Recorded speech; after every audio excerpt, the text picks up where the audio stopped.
Tonight we are very privileged to welcome Professor Hans Blix to deliver his Montagu Burton lecture. From March 2000 until his retirement in June 2003, Dr. Blix was the head of the UN Monitoring, Verification and Inspection Commission. Prior to this, he was Director General of the International Atomic Energy Agency, IAEA, from 1981 to 1997, during which time he oversaw inspections of Iraq's nuclear program.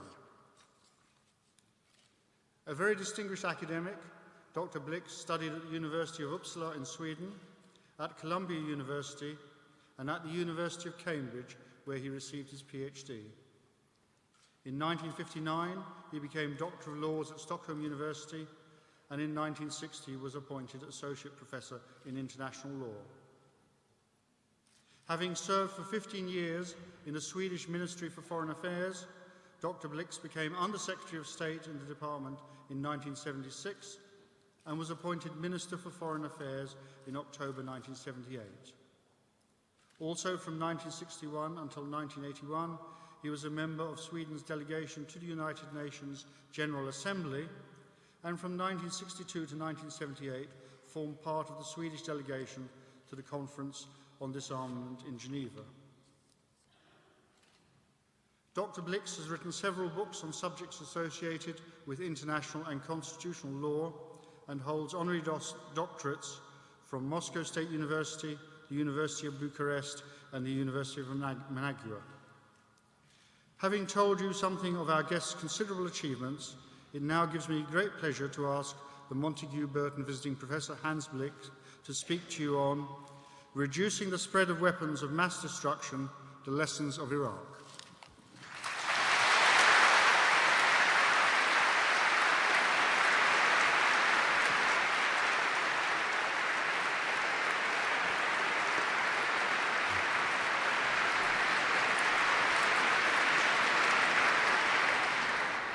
Thank you very much for this kind introduction, sir, distinguished audience. I appreciate the opportunity to hold for a day the Montagu Burton Chair in International Relations. It was my original ambition in life when I did my PhD and my LLD to become a professor, but I was drawn into international affairs and never realized that early dream. All the more I cherish the opportunity as of tomorrow to add to my new title of Professor Emeritus. Much of the current public debate is directed to the aftermath of the armed action in Iraq in 2003 and the glaring absence of weapons of mass destruction, which were described to the world as the principal reason for the action. I would like first to put the Iraqi question in a broader context and to make a few prefatory comments. The first is that we must look forward. If possible, our analysis of the Iraq experience should help us to learn something for the future about the role of the UN and the Security Council, the right to self-defense under the UN Charter, Article 51, the policy of containment and the role of international inspection, and the policy of preemptive action and counter-proliferation, the role of intelligence, and perhaps also the need for some limitation on spin in government affairs. My second comment is that we should not be so absorbed in the question of Iraq and weapons of mass destruction that we lose sight of other big global issues, such as the North-South issue and that of the global environmental threats, notably the risk of global warming, which is creeping upon us with less drama. And I often said that for my own part, I'm as worried, if not more worried, about the risk of global warming and the environment as I am about the question of weapons of mass destruction. The third comment I'd like to make is that the issue of Iraq needs to be seen in a historical perspective. At the end of the Cold War and the end of the ideological and territorial conflicts between the great powers, we saw how joint action was taken in the global organizations notably in the UN. Is that period of joint action that we saw at the end of the Cold War, is it over?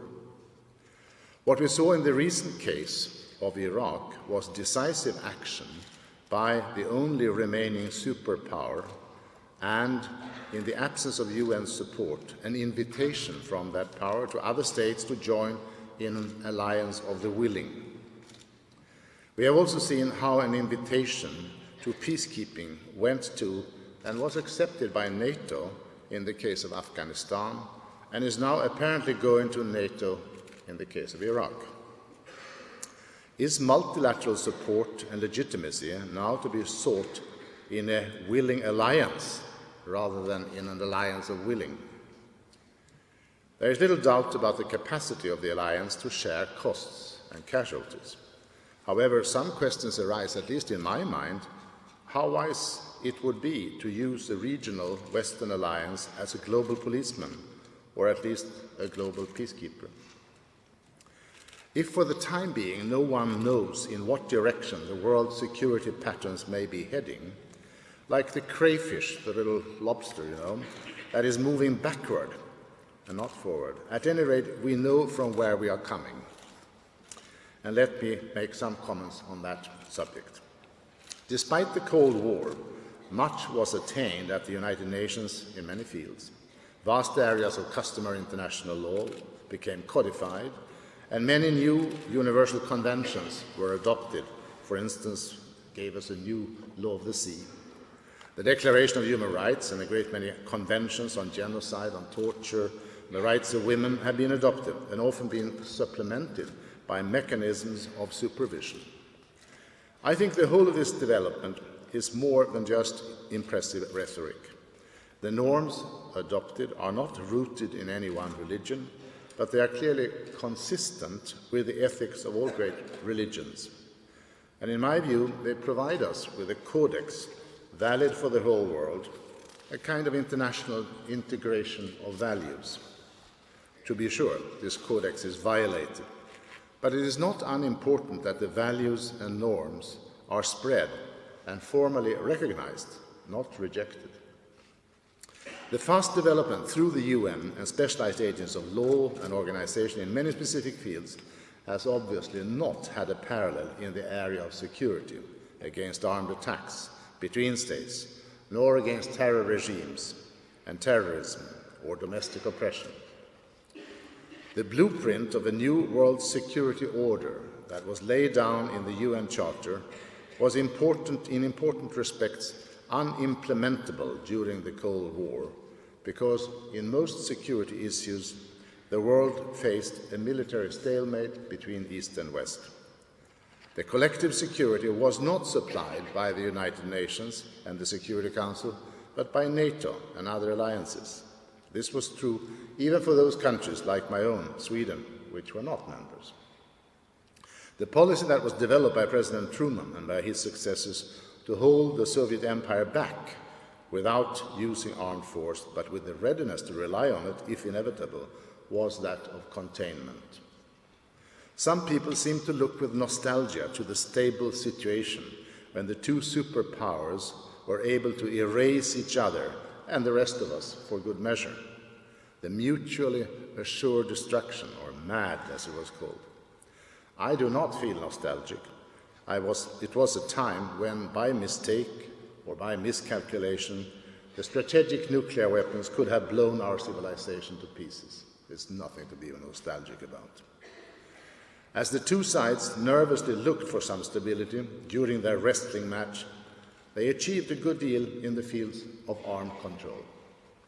Even today, I think one must judge these efforts as having been rather successful.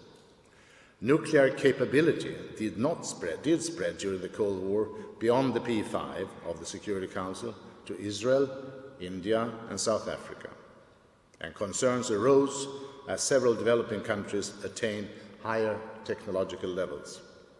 After the end of the Cold War, these concerns disappeared for Argentina, Brazil, and Algeria, and perhaps a few other states, which one feared might go for nuclear weapons. On the other hand, the concerns came true regarding Pakistan. and perhaps the DPRK, North Korea, and they could have come true for Iraq. Iran remains still an open question. When the Cold War ended, it was like coming into a new world of hope and freedom. The effects on international cooperation were enormous, and the settlement of many disputes became possible. Disarmament and arms control moved forward. The comprehensive nuclear test ban was agreed, regrettably not ratified and entered into force, but it was agreed during that period, and so was the Chemical Weapons Convention, which is in force. The Security Council experienced its first springtime during the end of the Cold War in the 90s. Many peacekeeping operations were agreed to, and the veto was hardly used. During the 80s, before then, Saddam of Iraq waged a war against Iran and had a good deal of support from Western states, which feared the fundamentalism of the Iranian rulers. Saddam used chemical weapons with horrible results on the waves of young boys that Iran sent forward, and there was relatively little reaction in the West. As we know, he also used chemical weapons against his own Kurdish population at Halabja. Saddam continued the development of chemical weapons throughout the 80s, but also of chemical or biological weapons, and of methods of enriching uranium to make nuclear arms. He would have had a nuclear weapon ready sometime in the early 1990s if he had not launched his attack against Kuwait in 1990 and been stopped. Perhaps to his surprise, Saddam, who figured himself a modern Nebuchadnezzar, discovered that the American President Bush, at that time Bush, took the initiative to stop Saddam's aggression and to contain him. The broad international action, which was led by the US and was formed with endorsement of the Security Council, was described by President Bush as evidence of a new international order. Indeed, it was felt that the security provisions of the UN Charter were at long last coming to important life. Article 51 of the UN Charter lays down the inherent right of individual and collective self-defense if an armed attack occurs. Here was a case of naked aggression, and the Security Council endorsed the collective armed defense of Kuwait. Troops were contributed from many countries, and costs were shared. One might, of course, ask whether it was likely that such an action would have been taken if a state in a less oil-rich area had been invaded. Not very likely, I fear. The new international order was a good precedent, but not a reliable one. The Gulf War ended in a ceasefire, and the military forces did not push up to Baghdad. 10 years after the war, President Bush was criticized for this restraint, and it was said that had Saddam been deposed and defeated in 1991, he would not have been a problem later. However, a unique coalition had been built up by him, including Syria and Egypt, breaking some of the deadlock in the Middle East. It is very questionable whether the new coalition would have survived a march on Baghdad. There was a global consensus on stopping the aggression. There was a consensus on containing Iraq, but there was not an agreement on seeking regime change, however repugnant the Saddam regime was. The Resolution 687, which was adopted by the Security Council, formalizing the ceasefire, was intended to ensure that the regime of Saddam Hussein would at any rate not have weapons of mass destruction. It was to be disarmed of weapons of mass destruction through inspections and sanctions. Clausewitz's famous expression that war is the continuation of diplomacy with other means could have been reversed to read that UN inspection was a continuation of war with other means. UNSCOM was created to ensure, that's the United Nations Special Commission, was created to ensure that all biological and chemical weapons and missiles with a longer range than 150 kilometers were to be declared and to be eliminated. And the IAEA, of which I was then the Director General, was to ensure that any nuclear weapons or infrastructure for their production should be eliminated. We were both given on-site inspection rights which far exceeded anything the world had seen at that time. The leverage on Iraq to cooperate with inspectors also seemed quite strong.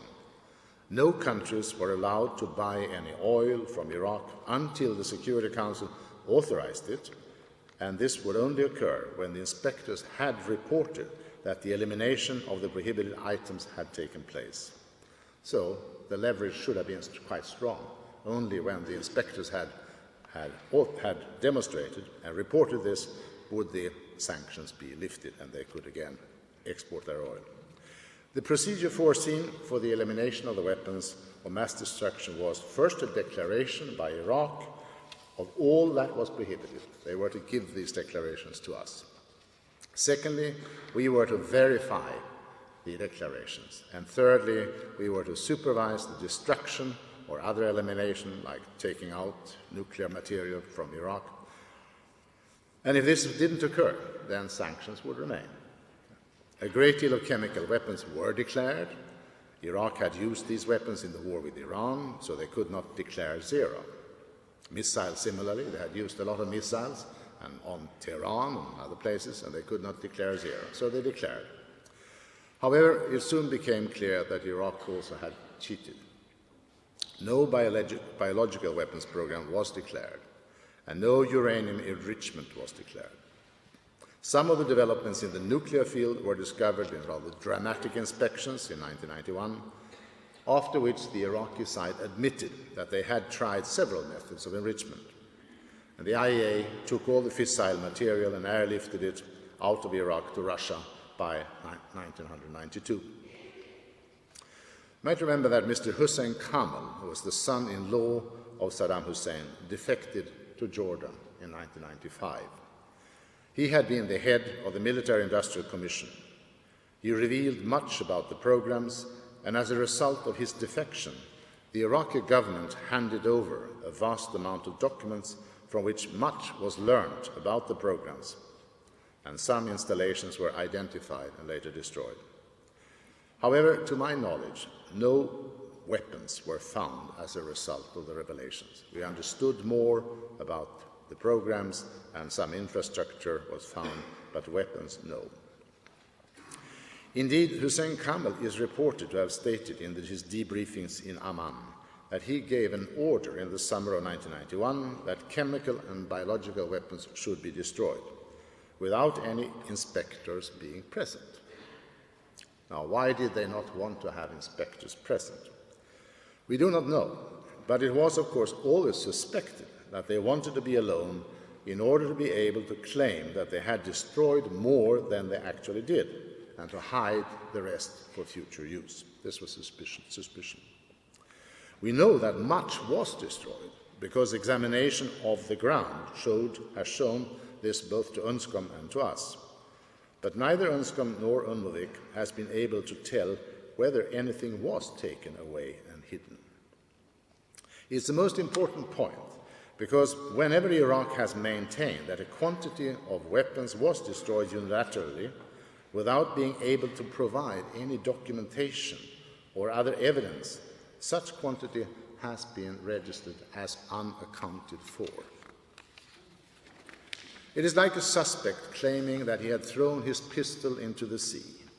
He might have done so and no longer possess it. But if he lies, it might be hidden somewhere. It would evidently be rash to conclude that he did keep it and hide it, and it would be naive, on the other hand, to conclude that he no longer had it. This was the situation with the weapons that they claimed they just destroyed unilaterally in 1991 and had no evidence of it. They were unaccounted for. They might be there or they might not be there. Neither UNSCOM nor UNMOVIC ever asserted that items which had not been accounted for existed. This was also true for anthrax, where we had strong suspicions, but not conclusive evidence that Iraq might have a hidden supply. I still don't know. Maybe they find a cistern of anthrax somewhere. It could be, but we did not have conclusive evidence that it was there. We took the view, rather, that so long as an issue was not cleared up by the by some credible evidence, not just a declaration by the government, by some credible evidence, what had happened to the item, one could not have confidence that they were destroyed. We didn't maintain they have it. We simply said you cannot have confidence that they have it, have done away with it. I specifically and explicitly cautioned the Security Council that when we reported some quantity of weapons unaccounted for, it did not necessarily mean that it existed. This warning was often ignored, even at the highest level in the US administration. That is to say, the worst case scenario was taken as a fact. Thus, we did not exclude that there remained stocks somewhere.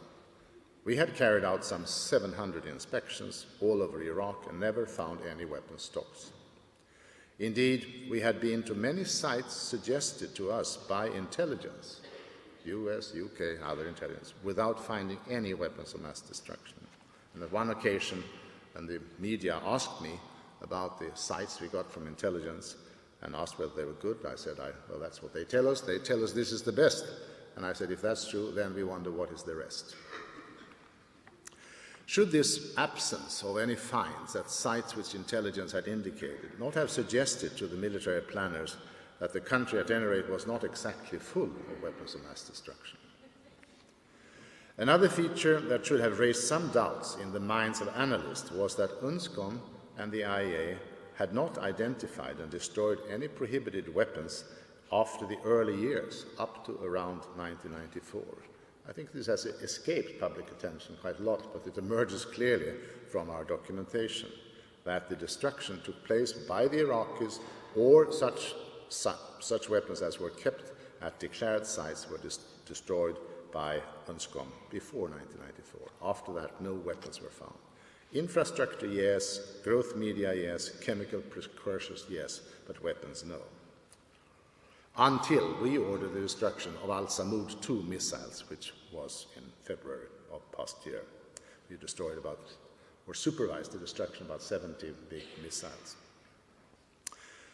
Indeed, I think I can say that neither UNSCOM nor UNMOVIC ever found arms that were hidden. We found some warheads, but they were not hidden. They were in a site that was declared.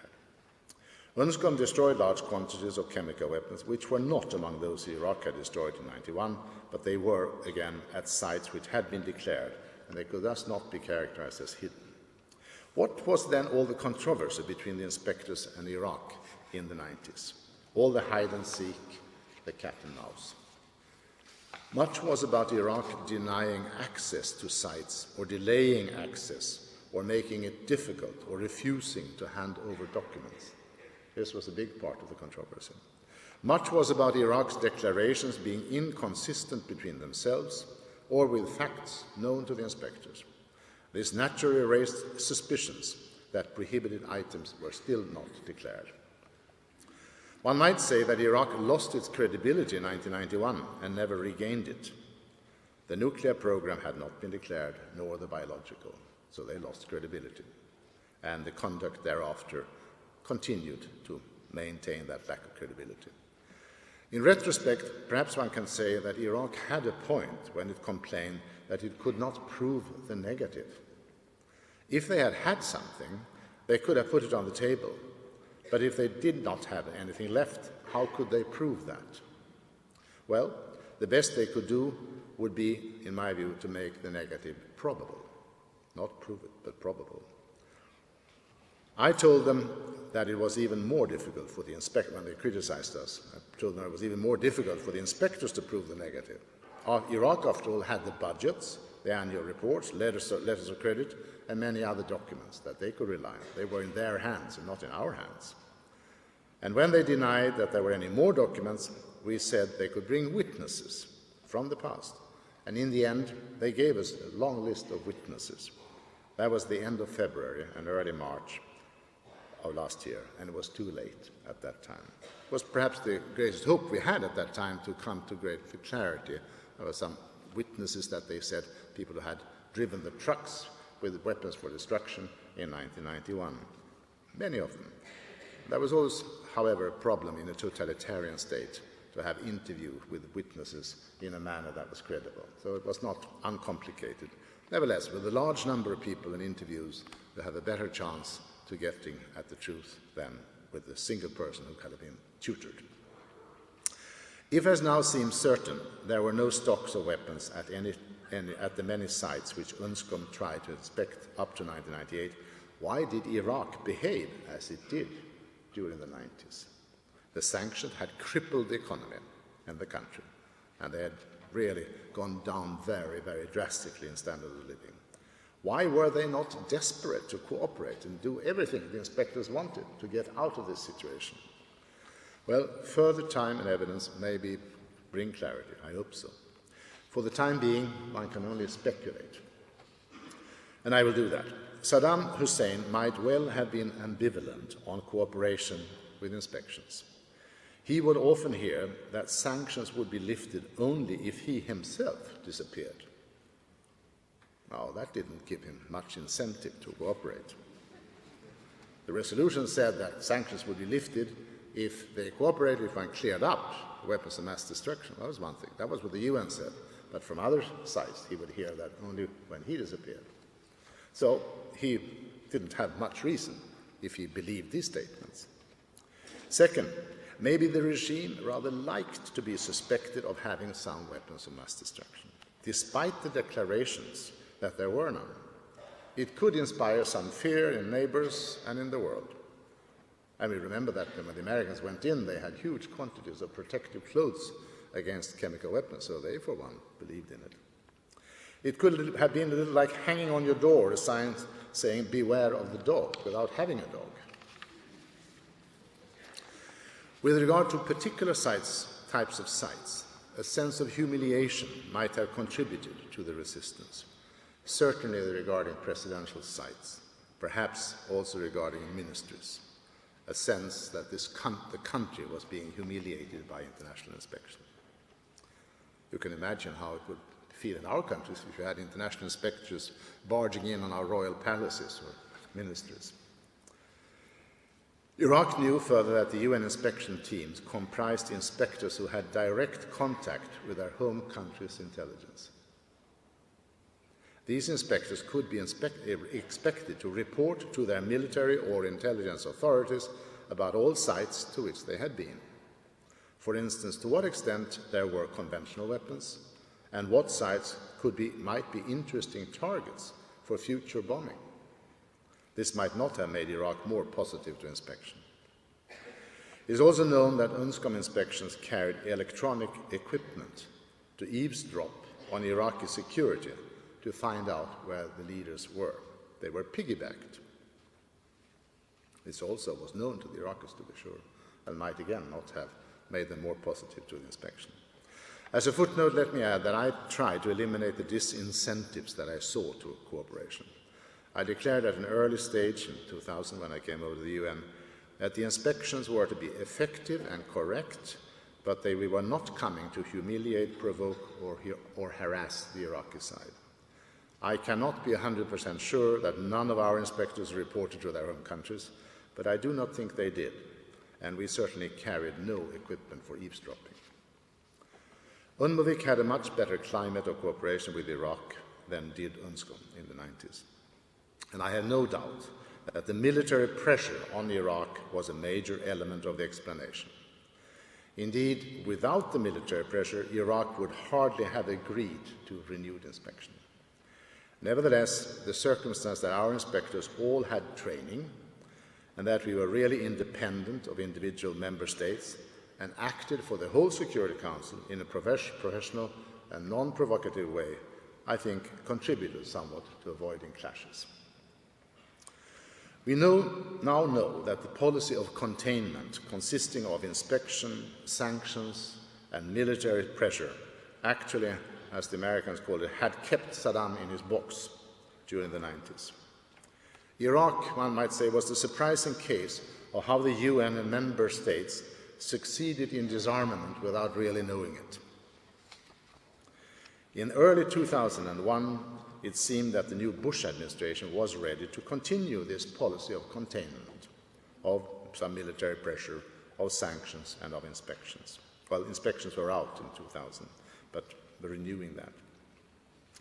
But after the 9/11 events, US views began to change, and in the end, of course, the US and UK abandoned the policy of containment and went for counter-proliferation by means of armed invasion, trusting their own intelligence more than the inspectors, who had reported by that time that they had not found any smoking gun and who never asserted that there were any prohibited items except in the missile field, only that such items might exist, and there were many question marks. They had also stated that the yellow cake contract, this uranium oxide, with Niger, that President Bush had referred to in the State of the Union address, was a forgery. The contract was deposited, they had them in the intelligence agencies, and the IAEA had a hard time to get a copy of it. They didn't get it until, I think, February of 2003, and it took them hardly a day to discover that it was a forgery. This document had been sitting with the intelligence agencies for months and being used and alluded to by the President of the United States. By that time, in 2003, March, the aluminum tubes, probably which had been found, were found also to be for rockets and not for centrifuges of enrichment. They were alluded to and referred to from the US side by many as evidence that Iraq was trying to put together centrifuges for the enrichment of uranium again. This was questioned by US scientists, and in February, Mohammed El-Baradei came out and said that their conclusion was that much more likely were they for the production of rockets. It had also become known that we had inspected a number of sites recommended by intelligence and in no case found any weapons of mass destruction. I mentioned that a moment ago. On another point, we had declared and reported that the decontamination trucks that the US thought it had identified as evidence of presence of chemical weapons could be water trucks. This was a case included in Colin Powell's address to the Security Council, for the case where satellites had spotted trucks at a site where there had been chemical weapons in the past, and they concluded that these trucks were for the decontamination of chemicals. But our inspectors had been there, and we had found water trucks. We had taken many environmental samples, and in no case had we found any trace of either chemical or biological weapons. All these things were reported at the time when the decision to go to war were taken. It is easy to agree that there was uncertainty about Iraqi weapons of mass destruction in March 2003. We could not guarantee that there were no weapons, certainly not. However, certainty, not uncertainty, was the justification advanced for the armed action. And it's questionable whether they would have had authorizations from their parliament and from the Congress if they simply had said that we are uncertain. The governments undertaking the armed action put exclamation marks where there should have been question marks.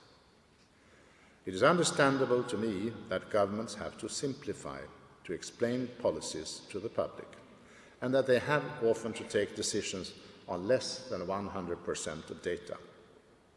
Yet I think that as consumers of policies, especially policies touching on peace and war, we want our governments to keep some distance from the ways of the advertising world. We would like to be told about the real world, not to be shown a virtual one.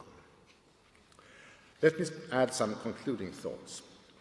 After the armed action against Iraq in March 2003, we have not yet come to anything like a global or Western consensus, even Western consensus, on the question to what extent it may be reasonable to accept a right to unilaterally decided and launched preemptive military strike.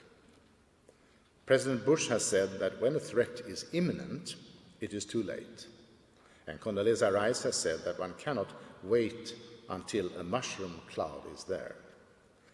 Are we to conclude that the US would have considered itself justified to bomb the Pakistani uranium enrichment plant at Kahuta before the Pakistani nuclear test, before the mushroom cloud?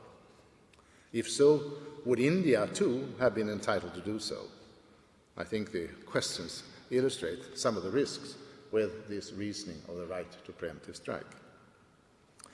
It has thus been argued that Article 51 of the UN Charter, which confirms the inherent right of self-defense when an armed attack occurs, is too severe in these times of risks of use of weapons of mass destruction. Indeed, a right to preemptive action if it were to be recognized as consistent and permitted under Article 51, there would need to be a global discussion about the parameters of such a right. In 1981, Israel attacked and destroyed the Iraqi research reactor, Iraq, 1981, and was condemned at that time by a unanimous Security Council, including the United States, for not having, as was said, first exhausted other means to solve the concerns it had. I would submit in this question of acceptability of a right of preemptive action that the more distant the danger appears and the more hypothetical it is, the less justification there would be for preemptive action. If there is uncertainty, then support by the Security Council could give legitimacy. In the case of Iraq last year, the concern that was felt was shared with the Security Council, and the majority of the Council found the grounds for armed action insufficient at that time. However, hardly any member of the Council excluded endorsing armed action later if further inspections were frustrated or revealed violations and the case became stronger. They did not exclude armed action at a later stage, but thought it was too early in March and felt that 3.5 months of inspection was too short. We were not, and we still are not, faced with a Cold War kind of controversy in the Security Council. All members wanted assurance, all of them wanted assurance that Iraq did not have weapons of mass destruction. The question and the controversy was about how to proceed to attain this assurance. The states which took armed action ignored the views of the majority and argued, somewhat curiously, that they were upholding the authority of the Council. The minority maintains that it's upholding the authority of the Council whose majority is against the actions. I do not quite follow that legally. However, the argument was not persuasive, and the net result, their argument, was not persuasive, that they upheld the authority. And the net result has turned out to be a loss of legitimacy for the action. This might be a lesson to take home. The UN may not be the only multilateral church in the global village, but it remains the most important, and the legitimacy it can confer is far greater than any ad hoc alliance of willing states or even of regional organizations. A word also about preemptive action's dependence upon intelligence. As a preemptive action is a response to an action that has not taken place, but is claimed will take place, how can one know that it will take place? Much reliance is necessarily placed upon intelligence. Clearly, the action in Iraq has not strengthened our confidence that intelligence is very reliable. It was not the first time. The Clinton administration, you might remember, destroyed an innocent chemical factory outside Khartoum on erroneous intelligence after the terrorist bombings of US embassies in Nairobi and Dar es Salaam. The UK does not appear to have argued that there was a right to preemptive action, but rather to have claimed that Iraq had failed to fulfill many resolutions of the Security Council and that this entitled members to abandon the ceasefire confirmed in Resolution 687 of 1991 and justified the use of force by individual members. However, in my view, a violation by Iraq of resolutions adopted by the Security Council does not entitle any member of the Council to hold that it is released from a ceasefire authorized by the Council and to go to the armed action. I would rather have concluded that the Council, but not individual members of it, would be in a position to declare the ceasefire lapsed and authorize armed force. How would the world have looked upon international inspection if UNMOVIC and the IAEA had simply endorsed the various US and US claims about weapons? Not very favorably, I think. One lesson from Iraq has been that professional international inspections, independent of individual member states, proved to be more reliable than national intelligence. Reporting to the whole Security Council, it was not carried away by national thinking. We acted as an international civil service. I submit that this speaks in favor of the further and expanded use of international inspection. However, I also submit that cooperation between national intelligence and international inspection is needed for the best result. I'm not negative to the use of intelligence. I think it's necessary in today's world, but it needs more critical thinking. UN inspection authorities do not have the huge systems for the monitoring of global electronic communications, nor do they have agents in foreign countries or in ports. But they do have the great advantage that they are not the agents of any nation and are entitled to go anywhere on the ground. They can both confirm suspicions and they can dispel erroneous suspicions and unjustified allegations. International inspection supported by, but not remote controlled by, national authorities, including intelligence, can be an increasingly important instrument in the struggle of the international community against the further spread of weapons of mass destruction and for disarmament, whether in North Korea, Libya, or other places. And I can tell you that before 1991, when we discovered what the Iraqis had been up to, we had never had any information from any intelligence agency in the IAEA. But after that time, such cooperation has started. Now the war operations are over, and the justification for the war, the existence of weapons of mass destruction, was without foundation. The military operation was successful, but the diagnosis was wrong. Saddam was dangerous to his own people, but not a great and certainly not an immediate danger to his neighbors and the world. The balance sheet, I think, has different elements. There has been loss of many lives and much property, and the losses continue. The economic costs of the war are huge. The states which we would have expected to support and strengthen some basic principles of the UN order, in my view, set a precedent of ignoring or undermining this order by acting too impatiently and without the support of the Security Council. As a result, their own credibility has suffered, and the authority of the Security Council has been damaged, and this at a time when there was no Cold War paralyzing it, but rather opportunities to strengthen it. On the other side, there is a great relief that Saddam Hussein and his regime is eliminated. Few regimes had more blood on their hands, and an evolution towards democracy would certainly be a great gain, but it is uncertain.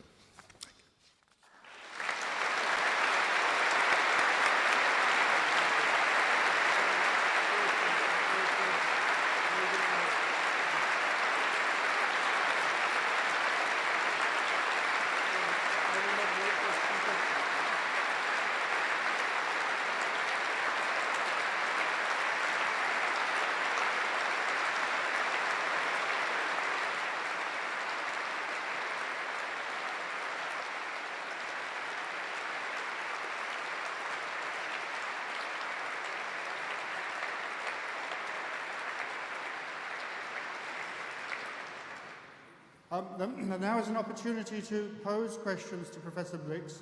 If you wish to pose a question, please indicate. Then please wait till you get the microphone, and then please state clearly your name and any affiliation, and please speak short, slow questions. So who would like to ask a question? We have a gentleman there. And where's the microphone? Yes. Hello, you stated that... Could you state your name, please? My name is Gandalf. Hi. Ask people that know me here, it's true. You stated that UN inspectors can go anywhere, but isn't it true that the United States is refusing to allow spontaneous inspections of its facilities, and don't we have a climate of disparity that... we talk about non-proliferation, but we do have these superpowers that have it and can wield that power. Can you comment on that? Are you talking about Iraq or generally? No, I'm talking about generally this climate where the United States says if we're going in, we want exemption from international law, we don't accept the authority of the International Court, and we don't accept the inspection regimes that we would impose on other people. But if you if you start with the Non-Proliferation Treaty, you have the P5 members of the Security Council who have the nuclear weapons. So they are already living in sin, as it were. They already are proliferated. And therefore, clearly, inspection cannot look at their nuclear weapons or their installations. But chemical, for example, with the U.S. Where? Chemical, not just nuclear, but chemical or biological. No, well, I'm talking about the first case because the regimes are a bit different. The Nuclear Proliferation Treaty permits the 5 states to have nuclear weapons and say that they have to participate and contribute to disarmament and eventually do away with their nuclear weapons, which take a lot of time, and we don't see any great hope for the time being in that. They have accepted on a voluntary basis inspection of non-military installations in their countries for that, but not, of course, what they do in the military sphere. Now, if you take the Chemical Weapons Convention, all are on an equal basis there. They all agree that they will do away with their chemical weapons, and they are in the process of doing so. And both Russia and the United States have destroyed enormous quantities of chemical weapons. That, too, is subject to inspection, a regime that is a little more modern than the IAEA's for the nuclear, but more difficult because there are more installations, and also chemical leaves a little less fingerprint than nuclear does. In the biological field, you have a convention that prohibits the possession, use, and everything of biological weapons, but there is no verification regime. And the United States in particular has objected to it because they think it is too difficult and may also be a hampering of their biological industries dealing with biotechnology and so forth. So the world is at a standstill on the Biological Weapons Convention. Now, in the case of Iraq, of course, during the UNSCOM's period, they had difficulty for the inspectors to get into so-called sensitive sites. And there was a kind of understanding reached between my predecessor, Kios, and Tariq Aziz, that inspectors would be admitted everywhere. However, they would wait for half an hour, or 2 hours, until some high official came from Baghdad and facilitated the entry into the site. On the question of presidential sites, there was a special regime that Kofi Annan negotiated and would set up kind of diplomatic chaperones for the inspectors to come into these august sites. Well, we did away with that when we started our regime. And we actually did a couple of two inspectors of presidential sites. They did not like it very much, but it went reasonably well. Now, inspection, perhaps to say one word more about it, since this had been my entry into this, that when the NPT was concluded in 1968, this was the world's first leap into inspection. It's always been sensitive to sovereign governments to let international inspections into important industrial installations. They were very jealous about it. And in 68 and the beginning of the 70s, the inspections really aimed mainly at democratic and advanced industrialized states like Germany, like Sweden, Austria, Switzerland. These were the countries that one feared might divert fissionable material for weapons use, and was not thinking very much at that time of developing countries or totalitarian countries. That came later. And this regime allowed inspectors to go to declared sites, but not really to others. Nor did we know where we would go. If you didn't have any intelligence, how could you search in a big country for a place? So that's why I'm talking about the need for intelligence being provided to the international organization. And we failed to see it, and we got a lot of blame for it. The nuclear watchdog failed to see what was going on in Iraq, but so did the intelligence. Why? I don't know why they don't get any blame for not seeing it. But with the discoveries in 1991, the system has changed. There are now additional protocols that are being adopted, and the big question today is whether Iran will finally apply these protocols. So inspection is something new, and states are less allergic to it today, and it has a chance of creating more confidence. You want your neighbor, if you've done away with a weapon, you want to be assured that your neighbor also has done it. You don't want to be subject to an unpleasant surprise one day, and therefore they have to be intrusive. And we are moving in that direction, and Iraq has been a big learning school. I can tell you that from the technique, for instance, our inspectors use what they call environmental samples. They take a little cloth on a table, and they get some dust, and they take it for analysis, and if there is the slightest thing from a chemical of interest or biological or even more nuclear, you find it. We have a question there, please. So could you please state who you are? Sure, I'll state who I am. My name is Will McMullen. I come from Scotland, freelance writer, poet, peace activist, and I'm unemployed as well. Don't you think, Dr. Blix, there's a far greater, first of all, it's impossible surely to pass legislation against people's prejudices. Would you agree with that? If people really hate each other, and it goes back a long way, surely the answer is to educate them against their prejudices on a long-term basis. All right. You see what I'm saying, Dr. Blix? I understand. Thank you. Give the microphone. Well, I did refer, I think, to the question of integration of values. I didn't expound much on that. Sean do that either, but I think that the development of human rights started as a reaction against the Holocaust. That was something that the whole world reacted against. We have had Magna Carta, we have had declarations of rights in individual countries. But here was the first time that we had an international declaration on human rights, which was followed up by, as I mentioned, lots of conventions and mechanisms, and one of the latest things is the International Criminal Court. I think that this whole codex of conventions and rules, that this is an expression of a growing integration of values, of basic values, which is not linked to any particular religion, but is consistent with all religions. And I think that's new. When I say that it's violated, of course we see that every day, it's violated in many places, but it's not rejected, it is not repudiated. And we can think of many bans and many rules in our individual societies which were not respected in the beginning. Take dueling, for instance. In my country, I think it took 100 years after they prohibited dueling before it disappeared, and the public accepted evaluation. Now you're talking about prejudices, and I agree with you, and that the values, these integrated values that should be valid all over the world, that they need to be spread, and that also belongs prejudice to women, to colored people, to nationalities, ethnic groups, etc. Yes, all of that comes. I think we stand for the UN stands for a pretty good secular moral codex, but it will take a lot of time before it permeates our societies.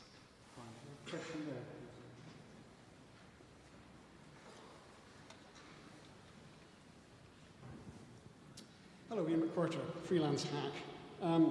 Thank you for the admirable clarity with which you dispelled a lot of the myths about Iraq's weapons of mass destruction, and also for saying emphatically, if I heard you right, that the weapons of mass destruction as a justification for the war was simply unfounded.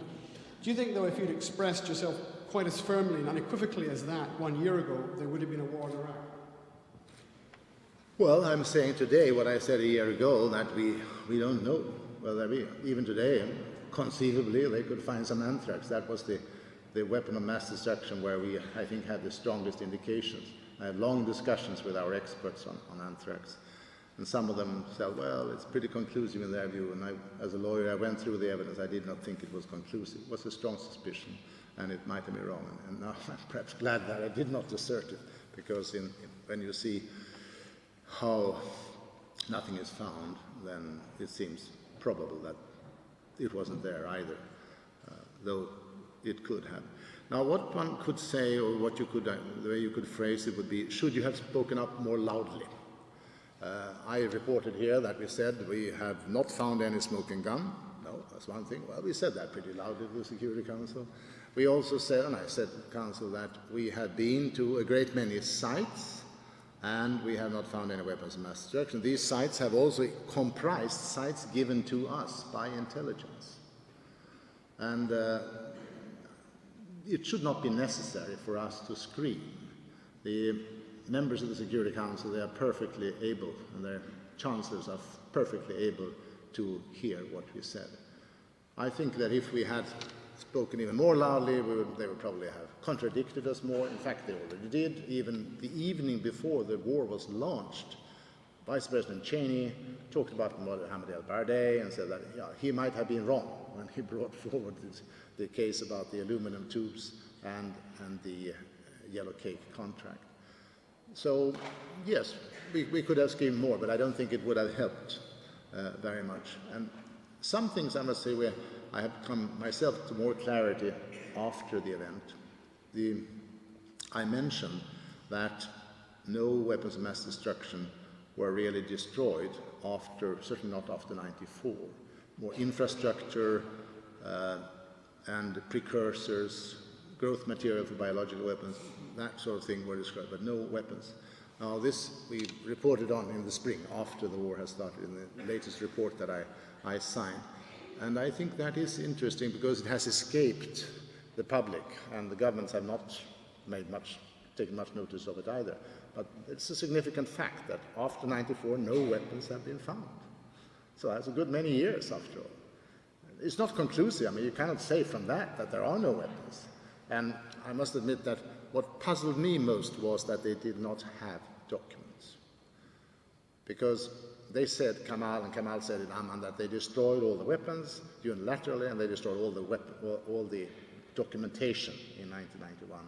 And Iraq was a very well bureaucratically organized country, and so that puzzled me. That was when we said, well, if you don't have any weapons, give us witnesses, people who took part in it. Because even in Iraq, they couldn't kill off all the people who had a hand in it. And very late, we were given these things. And that was perhaps my greatest regret, that we did not have an opportunity to do so.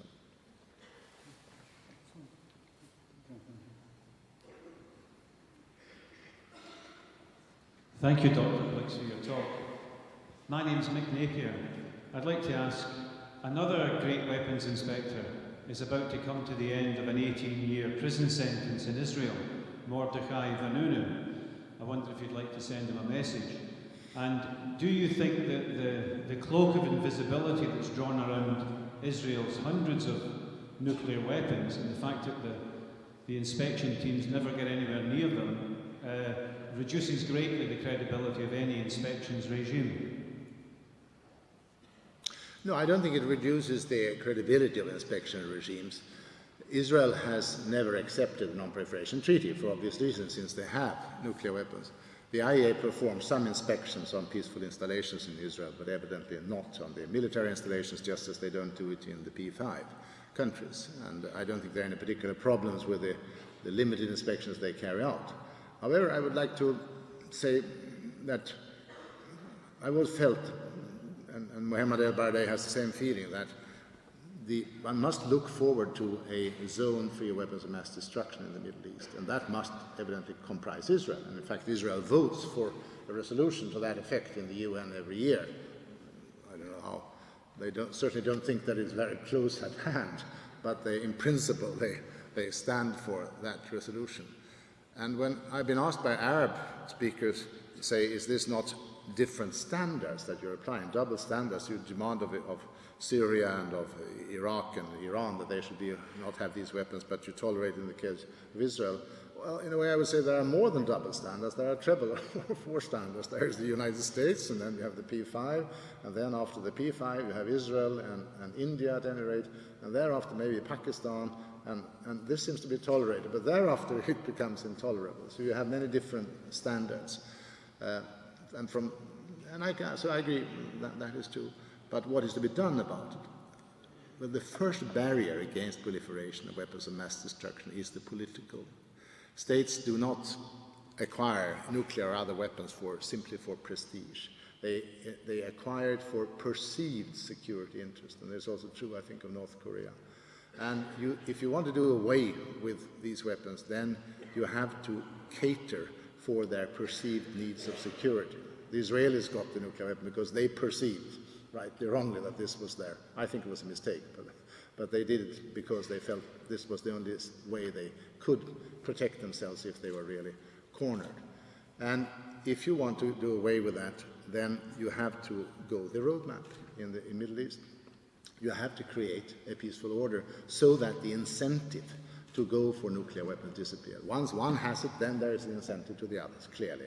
Israel, I'm sure that Saddam Hussein also felt that. Now, he might have felt also as emperor of Mesopotamia, but I think in the main it was Israel that provided an incentive. Once Iraq has it, then you have an incentive for Iran. And if Iran were to get it, and they were not able to stop that, then I think there is a great risk. And similarly, in North Korea, they have developed it because they have felt alone and with no friends anywhere at all.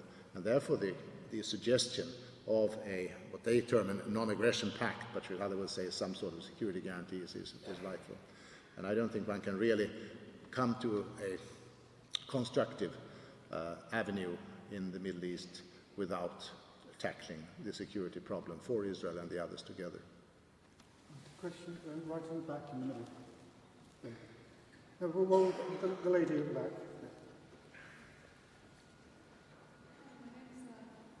Is it working? My name is Alia Taya. I'm from Syria. It seems these days that the United Nations is becoming, getting approval from the United Nations has become more of a plus, a positive factor, or a bonus factor than a requirement for either preemptive action or non-action. Do you think, and if so, how do you think the United Nations in the future is going to have playing a role in humanitarian situations or preventing humanitarian catastrophes? I refer to not only the Iraq situation, the sanctions, the inaction in Rwanda, Burundi, the massacre, genocide, the inaction, what's going on now in Congo, Democratic Republic of Congo, Uganda. Do you think that the United Nations will ever be credible again? Well, perhaps I'm by nature optimistic. I'm not very much worrying about another world war. I think the world is in a new situation with the growing economic, financial, and other integration, and the communications which are close and enables us to see what's going on and enables people all around the world to know what's going on. I do not see at present, after the Cold War, any conflicts between great powers about territory or about ideology. Well, Taiwan is perhaps the most dangerous spot on the earth, but otherwise I don't see conflicts about territory in regions, yes. You do not also see any ideological reason for war between the great powers. Everybody is now accepting market economy with various variations of welfare state in it, and everybody sort of confesses that pluralism and democracy is the way to go, even though there are great variations in that as well. So it seems to me, perhaps naively, that we have moved a long way and that more worries are about regional conflicts and about internal civil wars.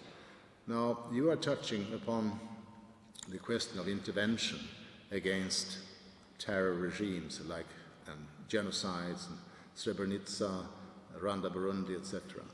And I think that certainly Rwanda, Burundi was a wake-up call, and Kofi Annan has discussed it at length and pointed to the weak response or the absence of response of the UN, and similarly Srebrenica was also a terrible thing. In the 1945, when the Charter was there, these things were largely regarded as domestic affairs, which they did not touch international peace and security, and therefore the UN should keep its hands away from it. And the policy of apartheid in South Africa was the first that led to an inroad into this, and the UN said, well, at any rate, discussion about it, resolutions is not an intervention, that is impermissible. And the more integrated the world community and people become, the more we react against terror, people anywhere in the world, and I think that's to the good. When we see it on television screens, we react against it. Now, you take Iraq, in this case. If the US and UK had said that Saddam is too terrible a dictator, and we go to the Security Council and we would like to have there should be an authorization for an intervention. But they wouldn't have done it, because I think that neither the US nor the UK would have been ready to send soldiers and spend billions to take out a dictator, nor do I think the Chinese or the Russians would have gone along with such a resolution. But I do not think that any longer there is any legal obstacle to this. I don't think any of my colleagues among international lawyers say that this is an internal matter, so we can't touch it. I think the obstacles in the future will be precisely the question of the spending soldiers and spending money on it. If it is an oil area like Iraq, well, and the whole Western industrialized world is depending upon it, well, then the money will be spent, and the lives will be spent. If it is in some other corner of the world where you don't have any such interest, they would say this does not touch our fundamental interest, and we will not do it. But the more television brings us together, the more people will say to their governments, look, you have something to do about it. We can't live with this. We are one world, and they are suffering, and we have to do something about it. So that is a new element, I think. And just as we react against these things internally in our states, I think we react to it also for the rest of the world. And I think that's a hopeful note. Right, I'm now going to propose a vote of thanks to Professor Blix. Professor Blix has an extraordinary career as a devoted servant of the international community, somebody working tremendously hard to do something, and I mean the audience here testifies to that we all are, or nearly all, are desperately committed to, which is the cause of world peace. Within his devoted service, he's had many successes and achievements, but also during one of the most fraught possible times, his professional judgment was publicly challenged. And obviously one of the reasons we're here is that the audience is here is that we're aware of that challenge and aware of what happened subsequently. And for me it is tremendously inspiring that a devoted servant of the international community could work so hard, be challenged, and yet give us an address which was dispassionate, rational, very, very careful, very, very balanced, and as well as being an extremely rational address, it had for me three very important qualities. He took aside any personal emotion he might have, and he asked, and what can we learn for this so that future servants of the international community like himself can do a better job, so that the UN can be a better place? That is one thing he gave us. He also showed us through his analysis a tremendous underlying humanity, and obviously with his career and his background one expects that, but it came through. And then lastly, and I think that was very evident in the extremely his answers to the extremely demanding questions that was put to him, particularly the last question, he showed us a fundamental optimism about the world and about human nature. And I think to have worked so hard, had your professional judgment challenged, and to stay balanced, humane, and fundamentally optimistic about the long term is absolutely tremendous. It is very fitting in the Montague Burton Professor of International Relations, and please join me in thanking him again.